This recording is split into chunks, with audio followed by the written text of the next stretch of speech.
Welcome to Ag Matters, covering positive agriculture stories from across Alaska on Big Cabbage Radio. Hello, everybody. I'm your host of Ag Matters, Ken Hoffman. I'm a farmer out here in Palmer called Matsu Microgreens. That's the business. And then I'm also the executive director of our local chapter, the Matsu chapter of the Alaska Farm Bureau. If you're interested in joining the Farm Bureau or learning more about farming in Alaska, you could always email me at matsufarmbureau@gmail.com. Or you could visit our website at alaskafb.org. So today, I have another Farm Bureau friend. She's one of the directors on the board, the state board, along with me, Allison Gaylord. She is a farmer down in Homer. Her farm's name is Willow Drive Gardens, and I'll let her get started and tell us about how she started the farm, how she ended up in Homer, and everything she does. So, Allison, good morning, and thanks for joining us. Oh, good morning. Thanks for having me. Yeah, well, that's a lot. So I started my farm, probably in 2010. I started cover cropping some fields with the goal of planting peonies. And I was fortunate to receive some cost share through the USDA EQIP program to put up a high tunnel and to put in some sophisticated irrigation, and the infrastructure has really made a big difference in pushing my business along. I now have about 2,500 peony plants that are mature, a very high production. I harvest about 28 to 30,000 cut flower stems each season, usually within a 2-week period. So that's a lot of squatting and lunging to cut every single flower by hand. And then they're all hand graded, kind of like egg, by size and sorted by variety and put into cold storage with the goal of going from the field cut to cool within 20 minutes. So it's quite an operation to run a cut flower peony farm up here. And then I'm one of a dozen farms that's partnered together here in Homer to found a growers cooperative to distribute Alaska peonies in state and out of state. And I've been the board president for several years, the Alaska Beauty Peony Co-op down here. And how did I get started? I've been growing things probably since I was 3 or 4 years old, when my next door neighbor handed me a clump of strawberry runners, and I got excited to plant them. And I think I've had a garden everywhere I've lived since. I even grew tomatoes and cucumbers in my living room up in Ipiavik, so just couldn't help myself. So, my garden is now, an official commercial cut flower farm, and I've pretty much landscaped just about every piece of our 2 acres of property with between the greenhouses and berry patches, vegetable gardens, and cut flowers. Excellent. So how did you end up in Homer, farming in Homer? In Homer, I actually came to Homer in 1991 as an intern with the USDA. I was working for the Soil Natural Resource Conservation Service, or back then the Soil Conservation Service, doing mapping on the Kenai River. And I got to spend my weekends in Homer. Our base office was down here, and just fell in love with Homer and thought, oh gosh, when I finish college, this is where I want to live someday. It took me a little while to make it back here, but we've been here full time since 2003, and I started hearing about Alaska peonies and how that was this up-and-coming business in Alaska, and I thought, oh my gosh, if I could retire from my day job and become a full-time cut flower farmer, that would be it for me. And so I started planting peonies in 2012. I had actually started cropping the ground before that, cover cropping, that type of thing. I'm getting my pH up before I put a single root in the ground. But the university did a lot of presentations. Rita Jo Schultz of Alaska Perfect Peony, of course, was a big advocate for getting people to plant. And I learned as much as I could about the business before putting a single root in the ground, and went for it. I didn't go for it as big as some people. I'm glad that I've kept myself capped at about 2,500 roots. I've been fortunate that I've had very healthy fields, but we've had a number of farmers that have gone really big and have had high losses due to weird weather and flooding, lack of snow cover, that type of thing. Okay. Wow. So how many varieties of peonies do you grow? And then also, I'm a vegetable farmer. I don't necessarily know much about flower economics, but why are the peonies so popular? Why was there such a boom and such interest in peony operations? So I grow 8 varieties of peonies here on my farm, really 5 in large numbers. There was a big interest in having the Alaska peony come available during a time of year when they're not being commercially farmed elsewhere in the world. And if the peony were to become a year-round flower, then it's more valuable for the floral designers and the industry in general. And so Alaska comes online with fresh-cut peonies during a niche in the season, basically, July and August, and into September as well at our higher elevation farms here down on the coast when there are no other fresh cut stems available. And we're able to hold them in cold storage easily for 4 weeks, a dry storm, and so that extends the season a little bit more. Wow. So that means you guys are sending peonies out of state if that's the case. Correct. Yeah, most of our market's out of state. Okay, which states? Or are they also going to the Netherlands? I knew a couple folks were sending out of country even. No, I don't know of anybody that's been sending them to the Netherlands. The Netherlands exports a tremendous amount of peonies, actually. But our co-op is focused on shipping to the lower 48 states, and we've sent to Hawaii and Puerto Rico. But no, we have not gone out of country. Some folks have sent to Vietnam, UK, and France, as far as I know so far. Okay, so mostly like Washington, you guys are sending them there? We're sending a lot to on the East Coast, New York City, Miami, Southern California, Northern California, and Seattle area, okay. Colorado, yeah, and they're kind of going all over. All right, so when you guys are shipping them out, is it through the co-op that you're the president of? Correct. So we have shipped FedEx, UPS, and Alaska Air Cargo. And we work with a couple different trucking companies as well. Because we're a 4-hour drive from the airport, so we've got to keep them cold from our coolers. They get pulled right off our loading dock into a refrigerator truck and then up the road to Alaska Air Cargo. Okay. How many stems per week during the peak season are you sending out? So let's see. We probably do 10 to 15,000 stems for 4 to 6 weeks, depending on how quickly the harvest comes in and how well that's timed with our wholesale buyers. Okay. All right. So just for reference, so you have 2 acres of production, and how many stems per week can your 2 acres produce? Well, I have a 2-acre farmstead, and that includes my house and other things. I actually only have about a half an acre planted in peonies, and my production is about 30,000 stems. What was your question? Oh, so 30,000 stems over the season? Correct. Okay. Yeah.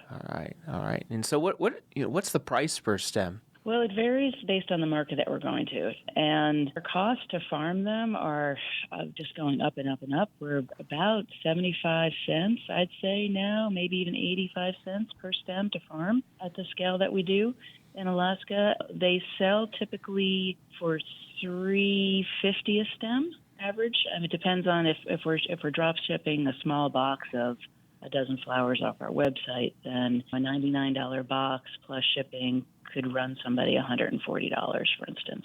Okay, so what's 85 cents a stem? Is that the cost to produce? Is that what you said? Cost to produce, yeah. Cost to produce, and then you're selling it for $3. Correct, but that is a landed price, which would include trucking, cargo, product insurance, staff time to inventory, pack, cost of the box, everything. Yeah, for sure. Okay, so how does the co-op and the farmers work together? Do the farms sell to the co-op and then the co-op resells?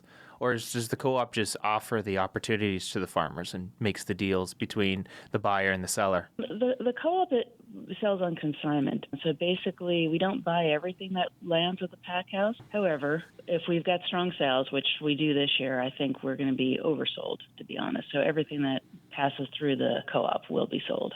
So we set up accounts with large buyers and small buyers through our website. And so we provide that central marketing capacity, shared staff, and the infrastructure, the three coolers basically, and loading dock, and arrange all the logistics for the trucking and freight.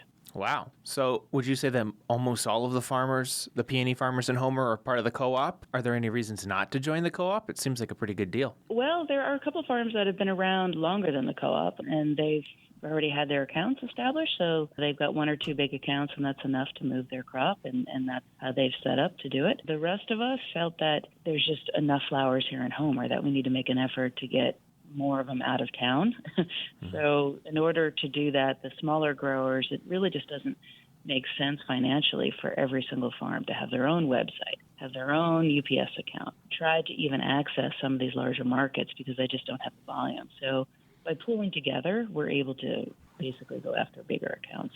Okay, cool. Does the co-op only sell fresh flowers, or are you guys trying to develop some value-added products? We have actually gone into value-added products in order to support the business year-round. So yes, we're dehydrating fruit-grade flower petals to blend with tea. We've also put out a bath soak, and we work with Alpenglow Skincare here in Homer to create a peony soap. So yeah, the value-added products I think are really going to help the business make sense in the long run and through years when we have weird weather or the market shift. We saw some huge market shifts through COVID, for instance, and I think we may be up for seeing some more market shifts actually. But it seems like the demand for the products has been there, so that's been a big focus the last couple of years. Okay, where do you guys sell the value-added products through? Is it just through the website? We do sell some through the website. We selling them through, probably 40-something different gift shops across Alaska.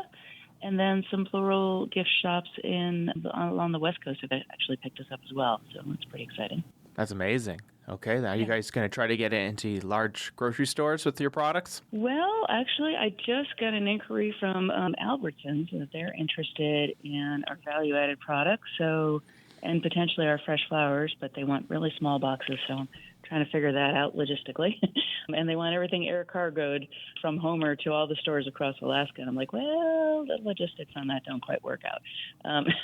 So we'll see where that goes. But there has been interest in some larger accounts. And I'm not sure if it's the right move. On one hand, if they're willing to pay our price, I guess it would streamline customer service. On the other hand, it's been really nice serving these smaller community stores. And I feel like having the diversity is good for us. Selling to one account that may just go away, pretty high risk. Okay. Well, very good. I'm glad that at least you have some interface with Albertsons. I was at that meeting. That's where I saw you last, was with Albertsons. So I'm glad that worked out for you. At least get the ball rolling. It's a process to get rolling, but yes. Very good. All righty. So I also want to ask about the Peony celebration or festival you guys have in Homer. I've never been there, but does the co-op have any part of that? Yes, actually, we're very involved. So, the first Peony celebration was launched in 2020, and folks were looking for things to do during COVID, and it seemed like a great idea to host farm tours. So we started a bunch of outdoor activities, and that's continued. This year, the co-op is involved with hosting bouquet bars. So we're going to have a flower making do-it-yourself session basically on our loading dock. We have farm tours. We're hosting some Alaska-style high tea parties. And we have a collaboration with the Pratt Museum, do a Peony pop-up and some educational. So during that time, Peony celebration will run from July 1st through mid-August. We initially started with just the month of July, but we've had some pretty late seasons the last 2 years, at any rate. We really didn't even start cutting the flowers until July 20th, and so a lot of folks traveled to town, and there wasn't a lot to see yet because it was so cold. And then they bloomed well into August or early September at the higher elevation. So we decided we should just extend the Peony celebration to be 6 weeks. Okay, so the celebration is 6 weeks. It's not like one weekend with a whole bunch of events. It's 6 weeks long of flower tours, or what are you guys mostly doing? Yeah, we're doing farm tours, the flower bouquet bar, and our tea parties with flowers. There's also, the Chamber has a number of events organized with some of the local art galleries here in town. So there'll be First Friday flower openings. And then the 4th of July parade will celebrate the theme Homer in Bloom. So, yeah, that's kind of what's happening. Okay, very good. So now I want to ask you a little bit about the Farm Bureau. I know you are the Homer representative on the state board. Is that correct? I am, yes, and I'm also part of the local chapter. The local chapter, so the South Kenai chapter? Correct, yeah. Okay, very good. How did you get involved with being on the Farm Bureau Board of Directors? Well, Beth Van Sant retired, and they offered me the seat, and thought it would be worth getting more involved at the state level just to find out what's going on, to be honest. Okay, very good. How has the Farm Bureau helped you as a farmer? Has it helped you? Has it helped me as a farmer? I would say actually recent connections, like as you mentioned, connecting with the buyers from Albertsons, that was certainly beneficial.